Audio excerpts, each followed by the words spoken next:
میرے تمام دیکھنے اور سننے والوں کو السلام علیکم۔ روز بروز بڑھتی ہوئی مہنگائی کے بوجھ تلے پستی ہوئی عوام کی نازک ترین صورتحال کو مد نظر رکھتے ہوئے میں نے آج کے موضوع کا انتخاب کیا ہے۔ شاید کہ اتر جائے تیرے دل میں میری بات۔ مہنگائی کے اس صبر آزما دور میں خاتون خانہ اپنے گھر کے بجٹ کا کیسے خیال رکھیں؟ جب بھی کوئی چیز لینے جائیں پچھلی بار سے زیادہ نرخ دینے پڑتے ہیں، دام بڑھنے پر دکاندار سے تکرار ہوتی ہے۔ اب یہ کوئی ایسا کام تو ہے نہیں کہ بھاؤ بڑھ جائیں تو ہم اس کے بغیر گزارا کر لیں۔ پھر گھر کا کرایہ، بجلی گیس کے بل اور بچوں کی فیسیں۔ مہنگائی نے اس بار اپنے سارے ریکارڈ توڑ دیے ہیں۔ چند دنوں میں ضروری اشیاء کی قیمتیں دگنی چگنی ہونے لگی ہیں۔ ہر شخص پریشان ہے کہ کس طرح بجلی کا بل ادا کرے۔ آئے روز پیٹرول کا بھاؤ بڑھ رہا ہے تو دوسری طرف بجلی کی قیمت میں بھی مسلسل اضافہ جاری ہے۔ آمدن کم ہے اور اخراجات بہت زیادہ ہیں، جس کے پیش نظر بالخصوص خاتون خانہ کو گھر چلانے میں بہت زیادہ پریشانی کا سامنا کرنا پڑ رہا ہے۔ اسی وجہ سے گھروں میں لڑائی جھگڑے بڑھ رہے ہیں۔ عام طور پر گھروں میں معاشی تنگی ہی لڑائی جھگڑے کا سبب بنتی ہے۔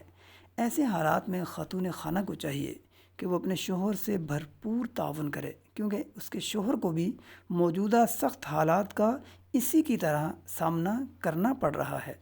حسن سلوک اپنائیں اور صبر سے کام لیں اور ایک دوسرے سے بھرپور تعاون کریں تاکہ گھر کی فضا خوشگوار رہے۔ یاد رکھیے، جب آپ پرسکون ہوں گے تو آپ کے بچے بھی سکون میں ہوں گے اور آپ کے بچوں کی صحت اور تعلیم و تربیت منفی اثرات سے محفوظ رہے گی اور آپ کا گھر گلزار بنا رہے گا۔ بہرحال ہر فرد پریشان ہے کہ اس صورتحال کا سامنا کیسے کرے۔ آمدنی بڑھ نہیں رہی اور مہنگائی کسی تیز رفتار گھوڑے پر سوار سر پر دوڑے چلی جا رہی ہے۔ ایسے میں تو شاید اب فاقے کر کے ہی زندگی کی دوڑ میں حصہ لیا جا سکتا ہے، ورنہ اخراجات میں کمی تو صرف وہاں ممکن ہے جہاں وہ بڑے ہوئے ہوں۔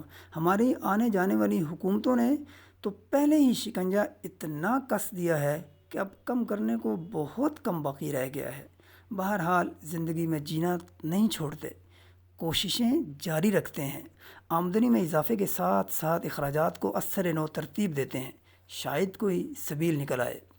میں یہاں خاتون خانہ کی پریشانیوں کو مد نظر رکھتے ہوئے اس کے گھر کے بجٹ کے مطابق کچھ اہم تجاویز پیش کروں گا، جس کے مطابق وہ اس مہنگائی کے دور میں اپنے بجٹ کو سامنے رکھ کر گھر چلا سکتی ہیں۔ اس مقصد پر پورا اترنے کے لیے اسے اپنی بہت سی خواہشات کی قربانی دینا پڑ سکتی ہے اور کچھ ایسے اخراجات سے پیچھا چھڑانا ہوگا جو ناگزیر نہیں ہیں۔ سب سے پہلے اپنی ماہانہ یا ہفتہ وار آمدنی کو 3 حصوں میں تقسیم کریں۔ اب دیکھیں کہ پہلا حصہ ان اخراجات کا یا اشیاء کا ہو جنہیں ہر صورت خریدنا ہے، یعنی ان کے بغیر گزارا ممکن نہیں ہے۔ ان میں بچوں کی فیسیں، مکان کا کرایہ، یوٹیلیٹی بل اور سودا سلف شامل ہیں۔ دوسرا حصہ آپ کی کچھ ان خواہشات یا چیزوں کا ہے جن کے بغیر آپ کا کسی نہ کسی طرح گزارا تو ہو جائے گا، لیکن آپ انہیں خریدنا چاہتی ہیں۔ تیسرا حصہ بچت ہے۔ آپ شروع سے ہی اپنے ذہن میں یہ بات رکھیں کہ آپ کو بچت کرنی ہے، چاہے چند روپے ہی کی کیوں نہ ہو۔ آمدن میں 3 حصوں میں تقسیم کرنے کے بعد لازم و ملزوم اخراجات کے پیسے ایک طرف رکھ دیں، کیونکہ ان کا ادا کرنا ہر صورت ضروری ہے۔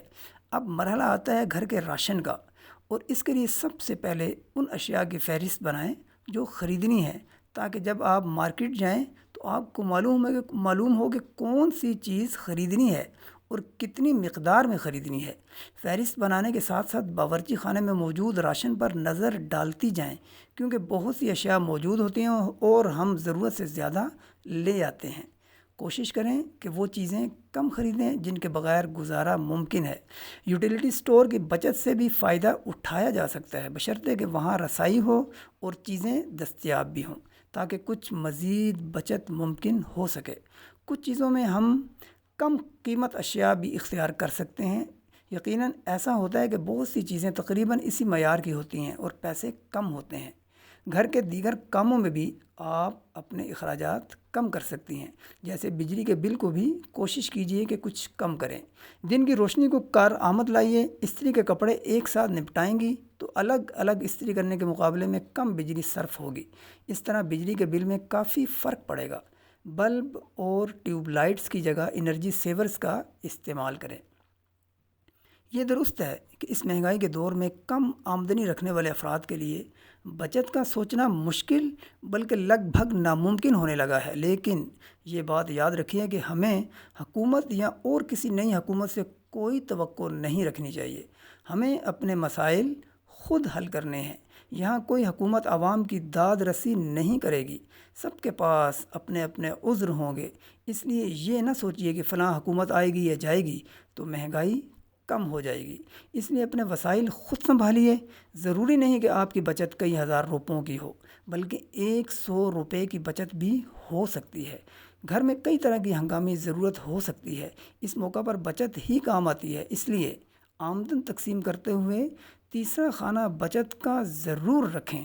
مہنگائی کے اس دور میں آمدن بڑھانے کے کچھ طریقے اختیار کیے جا سکتے ہیں، اور اس مقصد کے لیے خاتون خانہ کو چاہیے کہ وہ اپنے شوہر کے شانہ بشانہ ہو۔ اگر آپ کے پاس سلائی کڑھائی کا ہنر ہے تو اسے ضرور آزمائیں۔ کوئی چھوٹا سا بوتیک کھول لیں۔ اگر آپ کی بچیاں پڑھائی میں اچھی ہیں تو انہیں چھوٹی کلاس کے بچوں کو ٹیوشن پڑھانے کی طرف مائل کریں تاکہ وہ اپنا پڑھائی کا خرچ اٹھا سکیں۔ آج کل آن لائن شاپنگ کا بہت رجحان ہے۔ کوشش کریں کہ اپنے بوتیک کا کام بڑھائیں اور کپڑے آن لائن سیل کریں۔ اگر آپ اچھی باورچی ہیں تو اپنے ہنر کو ضائع نہ کریں بلکہ مختلف ایپس کے ذریعے کھانا پہنچانا شروع کریں۔ باغبانی کا شوق ہے تو بچوں کو اپنے ساتھ ملا کر گملوں پر ڈیزائننگ کریں اور مختلف پودے لگا کر گھر بیٹھے پہنچانا ممکن بنائیں۔ بچے اگر اکیڈمی یا کوچنگ وغیرہ جاتے ہیں تو کوشش کیجیے کہ ان کی یہ ضرورت گھر میں پوری کر سکیں۔ اس طرح ایک تو ٹیوشن فیس کی بچت ہوگی اور دوسرا بچوں میں احساس ذمہ داری پیدا ہوگا اور وہ خود سے محنت کرنا سیکھیں گے۔ کم آمدنی میں گزارا ممکن نہیں ہے، لیکن اگر کوشش کر کے آمدن بڑھائی جائے تو صورتحال کچھ بہتر ضرور ہو سکتی ہے۔ ان حالات میں خاتون خانہ کے لیے ضروری ہے کہ وہ صبر کے ساتھ ساتھ محنت کر کے اپنے گھر کے بجٹ کو پورا کرے، کیونکہ اس ملک میں اس کے علاوہ کوئی اور راستہ نہیں ہے۔